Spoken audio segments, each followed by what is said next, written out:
नमस्कार। जैसा कि कल मैंने आपको बताया कि श्री प्रकाश की फ़ोटो कैसे कैसे कितनी मुसीबत के बाद मिल पाई। एसएसपी साहब ने प्रेस कॉन्फ्रेंस की, सभी पत्रकारों को इसके बारे में बताया, सबको एक एक प्रति फ़ोटोग्राफ भी दी गई और उसके बाद अगले दिन सभी अखबारों में इसकी फ़ोटो फ्रंट पेज पे छपी कि यही वो व्यक्ति है जिसने विवेक श्रीवास्तव, वीरेंद्र प्रताप शाही, दिलीप होटल, ये सब बड़े हत्याकांड जिनमें बहुत ढेर सारी गोलियां AK-47 से चलाकर दहशत फैलाई गई है, ये उससे संबंधित है। इसके पहले जैसा कि मैंने बताया था कि 1 अगस्त को दिलीप होटल में हत्या हुई थी और उसके बाद से ही पुलिस बहुत दबाव में थी क्योंकि वीरेंद्र प्रताप शाही का पहले मर्डर हो चुका था, विवेक श्रीवास्तव का उससे भी पहले हो चुका था।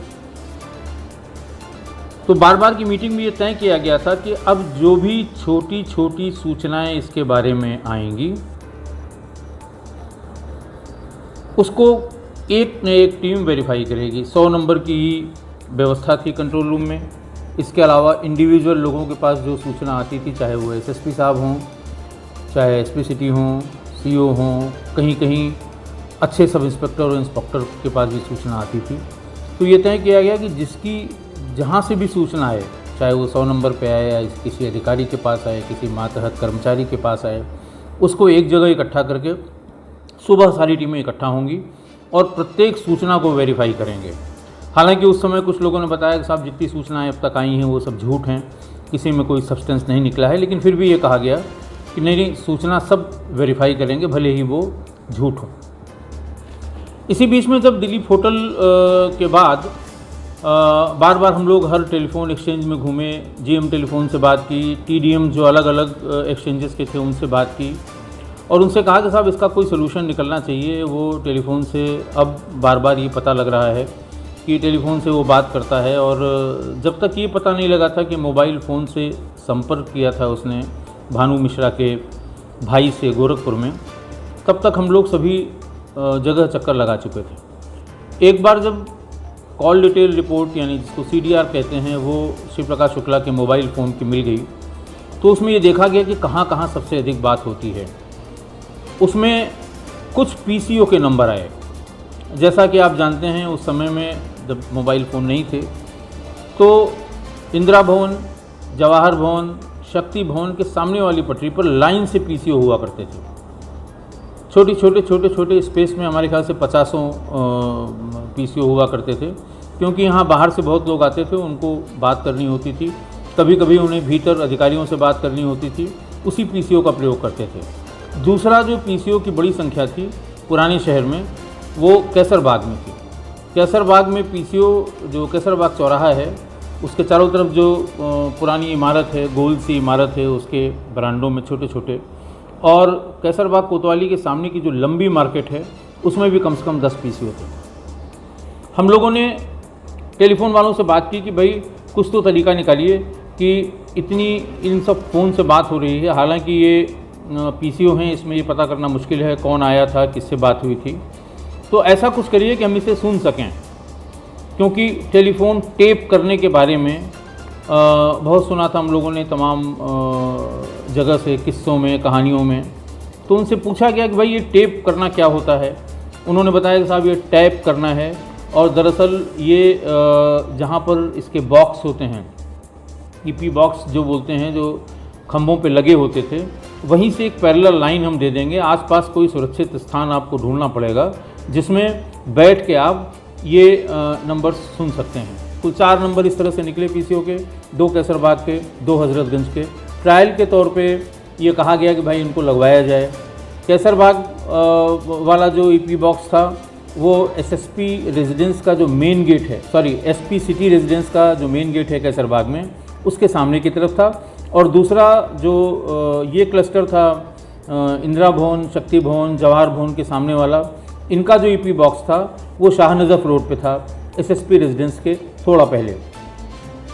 तो वहाँ पे इन सारे नंबरों को पैरेलल पे लगाने के लिए वही तरीका बताया गया। आसपास चूँकि वो कमर्शियल जगह है, कहीं पर कोई कमरा लेके उसमें सुनने का काम हो तो निश्चित रूप से ये बात बाहर चली जाती, और एक बार बाहर चली जाती तो सब खोजी लोग लग जाते हैं कि साहब किसका नंबर है, कौन सुन रहा है, क्यों सुन रहा है, किससे संबंध है, अखबारों में निकलने लगता और एक अनावश्यक फजीहत होती पुलिस की। उनसे पूछा गया साहब कोई और तरीका? बोले साहब देखिए एक तरीका इसका और है कि हम लोग जब भी टेलीफोन लाइन की रिपेयरिंग करते हैं तो ईपी बॉक्स के पास ही एक टेंट लगा देते हैं। उसी टेंट के नीचे हम खुदाई करते हैं, नीचे की लाइन ट्रेस करते हैं कहाँ फॉल्ट है, और अपने इक्विपमेंट से उसको टेस्ट करते हैं कहाँ कहाँ। और कभी कभी तो 5-5, 6-6 दिन, 10-10 दिन तक वो टेंट लगे रहते हैं जहाँ हमारे कर्मचारी बैठ के काम करते हैं। हम लोगों ने ये रिक्वेस्ट की कि आप हमें 2 टेंट, एक शाहनजफ रोड पे, एक कैसर बाग में एसपी सिटी रेजिडेंस के गेट के सामने की तरफ, वहाँ पर 2 टेंट लगा दें, ताकि जो ये नंबर आप बता रहे हैं, जो हम नंबर 4 बता रहे हैं, इनको पैरेलल पर हम सुन सकें। उस समय पैरेलल पर सुनने का तरीका भी बड़ा गजब था। अगर सुनने वाले आदमी की ज़रा सी भी आवाज़ आ जाए तो अगर कोई चालाक आदमी है जिसका नंबर हम ट्रेस कर रहे हैं, उसको भनक लग जाएगी कि कहीं से हमारा नंबर टैप किया जा रहा है। दूसरा, जो क्रेडिल पे रखने की खट की आवाज़ होती है, अगर उसके उठाने के बाद जिसका नंबर आप सुन रहे हैं वो जब टेलीफोन उठा ले और तब आप उठा पाए, क्योंकि रिंग दोनों जगह बजेगी। जो सुन रहा है, जो एजेंसी वाला सुन रहा है, जो पुलिस वाले सुन रहे हैं, रिंग दोनों जगह होगी। चाहे वह व्यक्ति डायल करेगा तो भी रिंग होगी, और वो रिसीव करने के लिए उसके पास कॉल आएगी तो भी रिंग होगी।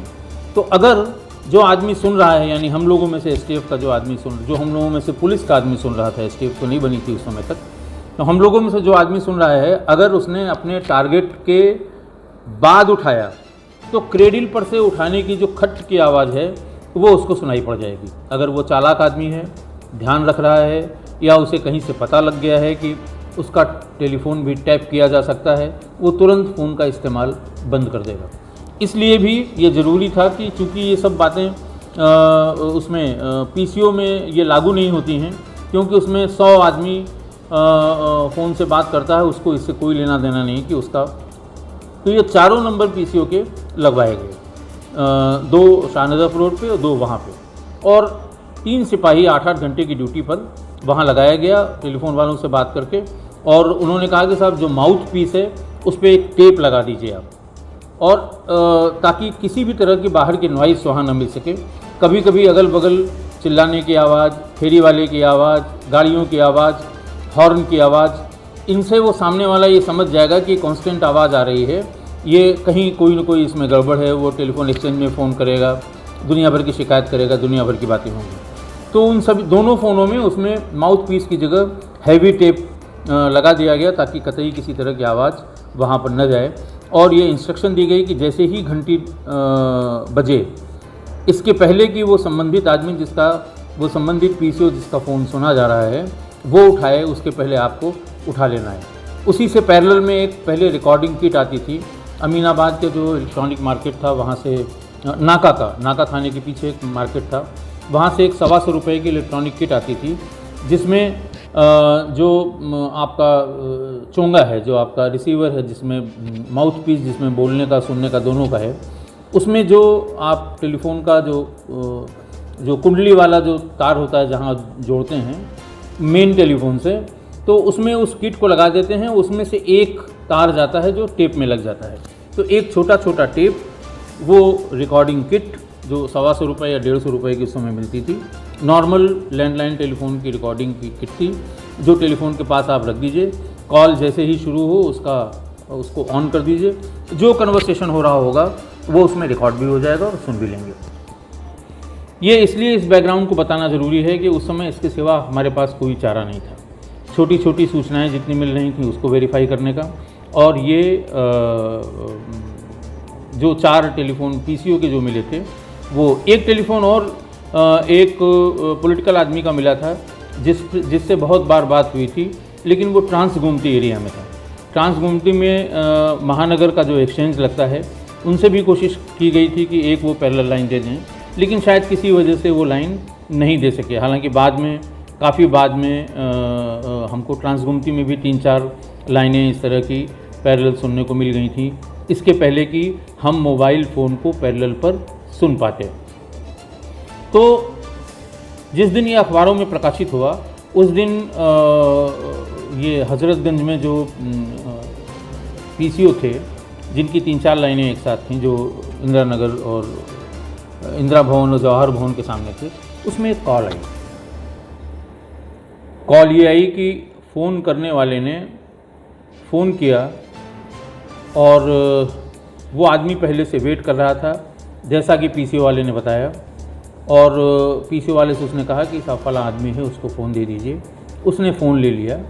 फ़ोन पे इधर जो पीसीओ में खड़ा था हज़रतगंज में जवाहर भवन के सामने, उसने कहा कि भैया आपकी फ़ोटो सारे अखबारों में निकली है। उधर से आवाज़ आई, सवाल ही नहीं उठता, तुमने देखा है? इसने कहा सब देखा है मैंने। बोले अच्छा बताओ क्या पहने हैं उसमें? उसने कहा साहब उसमें डेनिम की एक शर्ट पहने हुए हैं, हाथ ऊपर की तरफ बांधे हुए हैं आप, और बहुत ही रौबीला चेहरा उसका आया है। तो उसने कहा देखो डेनिम की शर्ट हम कभी पहने नहीं हैं आज तक। हम इसलिए नहीं पहने हैं कि डेनिम की शर्ट हम पहनेंगे वो बम्बई दिल्ली में पहनी जाती है, यहाँ अगर पहनेंगे तो हम दूर से पहचान में आ जाएंगे। हम ब्रांडेड शर्ट पहनते हैं, टी शर्ट पहनते हैं, लेकिन डेनिम की शर्ट इस तरह से जीन्स की शर्ट और पैंट नहीं पहनते ताकि हम 100 लोगों में से अलग से पहचान में आ जाएं। तुम जानते हो तमाम लोग मेरे पीछे लगे हुए हैं। उसने कहा सर, उसने कहा भैया फ़ोटो तो आप ही की है, इसमें कोई दो राय नहीं है, फ़ोटो आपकी है, हमसे ऐसी गलती नहीं हो सकती, और बहुत साफ़ फ़ोटो है, कोई अखबार ऐसा नहीं बचा जिसमें ये फ़ोटो आई ना हो।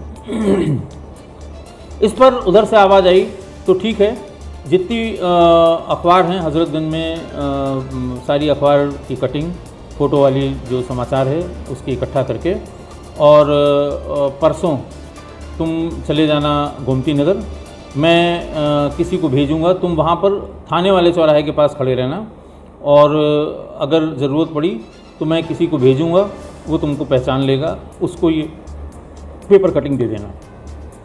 ये बात सुनने के बाद जैसे ये फ़ोन कटा, हम लोगों को तुरंत बताई गई कि साहब इस नंबर से फ़ोन आया है। फ़ोन हम लोगों ने ट्रैक किया तो वो फ़ोन नेपाल से, नेपाल का नंबर था उसमें। एक टीम जो गोरखपुर में रहती थी उसको नेपाल भी भेजा गया पता करने के लिए। 2 दिन बाद पता लगा कि वो भी नेपाल का एक पीसीओ है, काठमांडू का एक पीसीओ था जहाँ से ये फ़ोन किया गया था। लेकिन एक बात तय हो गई कि वो फ़ोटो के मिलने से परेशान था। जिस तरह से वो कह रहा था वो फ़ोटो के मिलने से परेशान था। इधर सारी टीमों को बुलाकर सबको एक एक फ़ोटो उपलब्ध करा दी गई, दिखा दिया गया कि डायरी में रखे रहिए, आप जहाँ जहाँ लगाए गए हैं वहाँ आने जाने वालों पे नज़र रखिए, और अगर इस हुलिया का, इस शक्ल सूरत का कोई आदमी दिखाई देता है तो अकेले कुछ करना नहीं है, आपको सूचना देना है। सारे लोग इकट्ठा होंगे, तब फिर कोई कार्रवाई आगे की जाएगी। इस इंस्ट्रक्शन के साथ सभी लोगों को फ़ोटो दे दी गई। बाद में पता लगा कि कुछ लोगों ने तो वो फ़ोटो रख ली, कुछ ने जेब में रखी, कुछ ने डायरी में रखी, और कुछ लोगों ने उस फ़ोन को जेब में या हाथ में रखने से इनकार कर दिया। हम लोगों से किसी ने कुछ नहीं किया, आपस में कहा, क्योंकि उनका ये कहना था कि उनको ये पता था, जो गोरखपुर देवरिया या उस तरफ के जो सिपाही थे उन्हें यह जानकारी थी कि वो फ़ोटो को लेके वो बहुत एजिटेट होता है कि किसी को फ़ोटो मिल जाए, कोई उसकी फ़ोटो दे दे, क्योंकि लगभग 4 महीने से गोरखपुर के उसके जितने विरोधी हैं, वीरेंद्र शाही जी से लेके हरशंकर तिवारी जी तक, और किशोरी लाल और बहुत से लोग, तमाम जो उसने वहाँ हत्याएं की थी, उन लोगों ने फ़ोटो की कोशिश की थी और फ़ोटो उन्हें उपलब्ध नहीं हो पाई थी। वहाँ ये भी कहा था कि जिसके पास फ़ोटो मिल जाएगी मैं उसे ज़िंदा नहीं छोड़ूंगा। तो इस लिहाज से कुछ हमारे 1-2 सब इंस्पेक्टर्स और सिपाहियों ने कहा कि भैया हम ऐसे पहचान लेंगे, हम इसको जेब में नहीं रखेंगे, पता नहीं कहाँ किससे भेंट हो जाए, कौन मुखबिरी कर दे और हमें जान से हाथ धोना पड़े। हालांकि ये बात बहुत बाद में पता लगी। हम लोगों के साथ जो भी फोर्स चलती थी सबके पास फ़ोटो थी। इसी बीच में छोटी छोटी चूँकि 1 अगस्त से पुलिस परेशान थी, एक ही उसको सफलता मिली थी कि ये मर्डर या ये गैंग का लीडर या इतनी दहशत वाली हत्याएं श्री प्रकाश शुक्ला नाम का आदमी कर रहा है। और दूसरी सफलता इस बीच में मिली थी कि उसकी फ़ोटो पुलिस को उपलब्ध हो गई थी। सारे लोगों को जब फ़ोटो दी गई तो उसके पहले जो छोटी छोटी सूचनाएं थीं वो हुआ कि इसको वेरीफाई करिए। पहली सूचना, जो उसके साथ के लोग पकड़े गए, जो कभी उसके साथ पढ़ते थे, जो कभी उसके लखनऊ में उसके साथ आवारागर्दी करने जाते थे, सिनेमा देखने जाते थे, उन लोगों ने बताया साहब ये लड़कियों को दिन रात घूरता है, जहाँ भी इसको अगर लड़कियाँ मिल जाएंगी ये घूरेगा। दूसरी सबसे बड़ी बात उन्होंने बताई कि अपने हाथ से शेव नहीं बना सकता। अगर ये 2 दिन बाद 3 दिन बाद इसको दाढ़ी बनवानी है तो किसी न किसी सैलून में जाता है, बड़े सैलून में जाता है, ताकि वहाँ पर इस बात की संभावना कम हो कि ये जो सिपाही होते हैं, सब इंस्पेक्टर होते हैं, जो घूम घूम के पहचानने का काम करते हैं, संभवतः उसको 2-3 सब इंस्पेक्टर से खतरा था जिन्होंने उसको गोरखपुर में बंद किया था जब एक बार इसने वहाँ एक मनचले की हत्या की थी, जिसने उसकी बहन से कुछ शब्द कह दिए थे, कुछ छेड़खानी की थी। तो उसके दिमाग में हमेशा वही घूमता रहता था कि यही 2-3 लोग हैं जो हमें पहचान सकते हैं, इनके अलावा हमें कोई पहचानता नहीं है। तो एक तो ये कि वो शेव जब भी जाएगा तो कराने जाएगा। इसी क्रम में ये पता लगा कि वो ताज होटल के सैलून में जाता था। हालांकि वो इतना महंगा सैलून है कि सामान्य आदमी यहाँ वैसे भी नहीं जाएगा, सिपाही और सब इंस्पेक्टर के जाने का सवाल ही नहीं उठता। वहाँ भी संपर्क किया गया, उसको फ़ोटो दिखाया गया तो उसने बताया कि हाँ साहब ये आदमी आता तो है कभी कभी और बहुत हैवी टिप देता है। उस समय 150 रुपये या 100 रुपये के आसपास शेव करने का लगता था, आप अंदाज़ लगा लें 97-98 में, और 100 से ज़्यादा 100-200 रुपये वो टिप दिया करता था। संभवतः उसके पीछे उसकी जो मंशा रही होगी, जो लॉजिक रही होगी कि अगर कभी मेरे बारे में पूछा जाए तो ये आदमी ना बताए। दूसरा ये बताया गया कि शाम के समय जनपथ मार्केट में वो ज़रूर आता था और उसकी कुछ दुकानें पेट थीं। जैसे वुडलैंड्स की एक दुकान थी कॉर्नर में, आप जहाँ हज़रतगंज की मेन रोड से हज़रतगंज चौराहे की तरफ से आएँ आगे जाने के लिए, तो जनपथ जाने के लिए जो रोड भीतर गई उसके कॉर्नर में एक वुडलैंड की दुकान थी। उसके पहले एक छेदीलाल का जूस कॉर्नर है, बड़ा फेमस है वहाँ पर।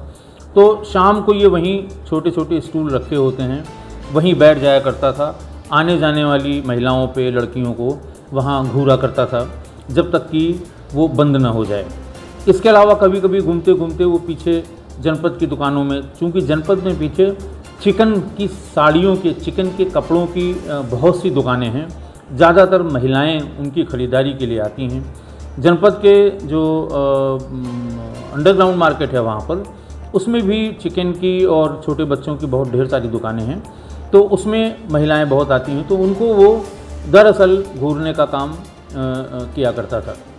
तीसरी बात ये पता लगी थी कि वो सुबह सुबह स्टेडियम ज़रूर आता है, जो केडी सिंह बाबू स्टेडियम है हज़रतगंज में ही। वहाँ सुबह सुबह 5-6 बजे के आसपास तमाम लड़के अभ्यास करने के लिए, जो खिलाड़ी हैं वो आते हैं। दौड़ का अभ्यास, फुटबॉल का अभ्यास, क्रिकेट का अभ्यास, बहुत ढेर सारे लड़के लड़कियाँ आते हैं। तो वो सुबह ट्रैक सूट पहन के एक बैडमिंटन के रैकेट वाला बैग लेके सुबह सुबह वहाँ जाता था, थोड़ी देर दौड़ता था, उसके बाद सीढ़ियों पर बैठ के ये भी बताया गया कि वो महिला खिलाड़ियों को आते जाते कभी कभी तंज भी कस दिया करता था और कभी कभी घूरा करता था।